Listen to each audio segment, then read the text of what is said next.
Hello, everyone. Today I am going to be sharing, I hope it shares, my term project with you guys. So I did my term project on the hidden web of natural disasters and really understanding earthquakes, volcanoes, and tsunamis and the interconnections that they make in modern Japan. Well, so let's start off with in natural disasters in Japan. They really don't occur in isolation. They often trigger one another in like a chain reaction versus here in the US, where usually it's just an isolated incident. Um, Earthquakes can really badly generate tsunamis, not in a good way. And volcanic activity may follow seismic shifts and disruptions in one system can cascade into a lot of different hazards, aka like mudslides, tsunamis, floods. And the fact that Japan's location on the active tectonic boundaries really make it an ideal place for scientists to study how the interconnected events happen. Really understanding the links is essential because it helps improve the global, not just for Japan, but for the US, for Europe, for the other countries of Asia.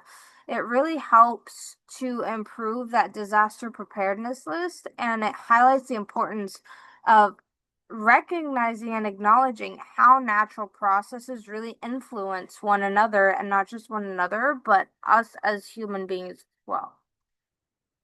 On January 1st, 2024, the Noto Peninsula earthquake happened at a magnitude of 7.6. It was a huge tsunami. It was a huge earthquake. It really pushed water inland and it damaged the coastal areas very badly. The researchers, ugh, sorry, my English. The researchers started studying this event and started to find distinctive tsunami deposits within river channels, which started giving them clues about how forceful the tsunami hit, the direction of the water movement, which way it came from. The sediment also allowed scientists to kind of reconstruct the timeline in a way. Um, Due to past natural disasters and scanning them and seeing how they affected the area more accurately. Really, by analyzing this earthquake and its effects, the experts gain a lot of valuable insight into low and sorry, my English, into how um earthquake generated tsunamis behave and how the communities can either better prepare to similar events in the future or how to manage them in a way at least because not everyone can prepare like everyone else. The scientists really have developed a statistical model, which I mean, I know statistics doesn't really always show everything when it's there in the moment, but it kind of gives a better example to the scientists of how clear relationships between the earthquakes and the volcanic eruptions can occur and create these tsunamis. The studies reveal that the whole volcano system can be influenced by earthquakes. So an earthquake goes off, the volcano explodes, volcano explosion causes a ripple in the water, and then the water, gets forced and pushed, creating a tsunami. And it is likely to occur within roughly about 100 kilometers, especially when the energy aligns with the structural weakness of a volcano. So each volcano has at least, one structural weakness. In the picture to your right, you can see how the structural weakness is kind of like, you know, area right here ish, kind of. Um, and that The patterns in the timing and direction really help researchers understand how the stress moves through the Earth crust and affects the magma system instead of, just focusing on the volcano and the magma and how that affects the tsunami. So it's all interconnected. The growing knowledge really opens a door to the improved baseline for trying to figure out how we can prepare more and how much, can be improved on.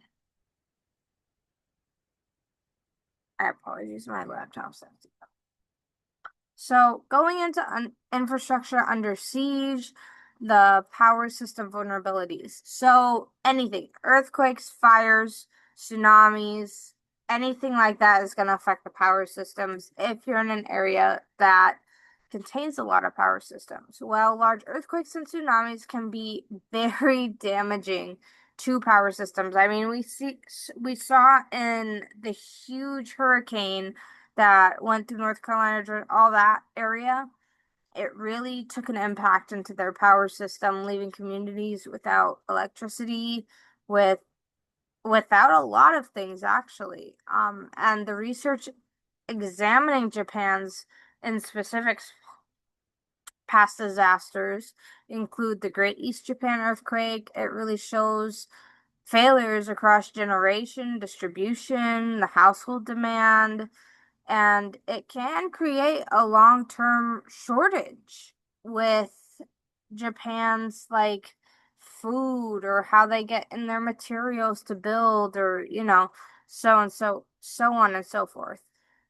When the infrastructure is damaged, recovery can take months, if not years, disrupting daily life, the economic activity, the social systems. It can affect a whole lot of stuff just by one tsunami or one earthquake that wipes out a ton of stuff.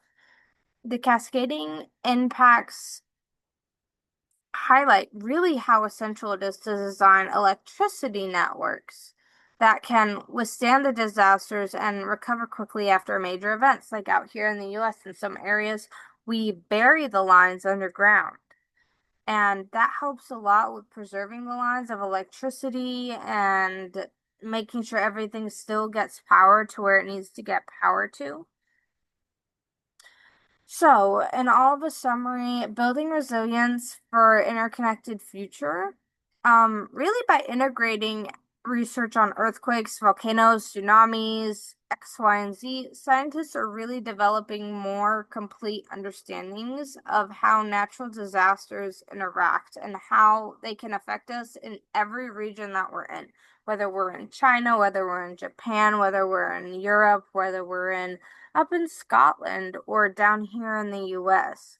It shows that scientists are developing a more complete understanding of how natural disasters interact and really the holistic approach, um, having trying to strengthen predictions, um, efforts and really helps emergency planners to anticipate a more complex disaster scenario and seeing like what the worst could be versus what the lightest hit could be from a natural disaster, as well as areas that are more vulnerable to hazards.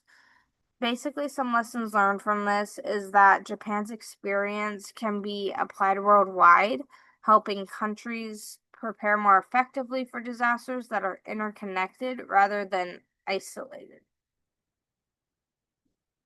But yeah, thank you guys for your time. This is my references page, and that is my slideshow. Thank you for giving me a moment of your day. Sorry, I had to have my notes. Well, yeah, have a good evening, everyone. Thank you so much. Bye bye. My name is Anna Sophie Warren, and this is for class